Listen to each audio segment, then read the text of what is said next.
Hello રઘો બોલે. હા બોલું હું. તમે કોણ બોલો? આ તારો ભાઈ જે સ્કૂલમાં ભણે ને ત્યાંની હું પ્રિન્સિપાલ બોલું હું. હા મેડમ, હું થયું?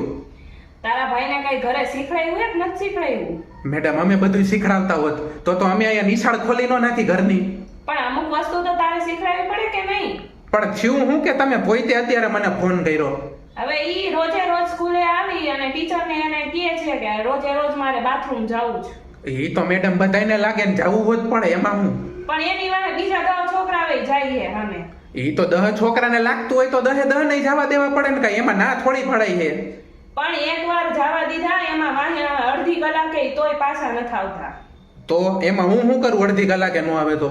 અમે નીચે જોઈને મેં જોયું ત્યાં ખબર પડી કે બધાય છોકરાઓને અંદર પૂરી દીધા ને પોતે બહાર ઊભો ઊભો દાંત કાઢે છે. કોને પૂરી દીધા? તારા ભાઈએ બધાય છોકરાઓને પૂરી દીધા. મારા ભાઈએ પૂરી દીધા? હા.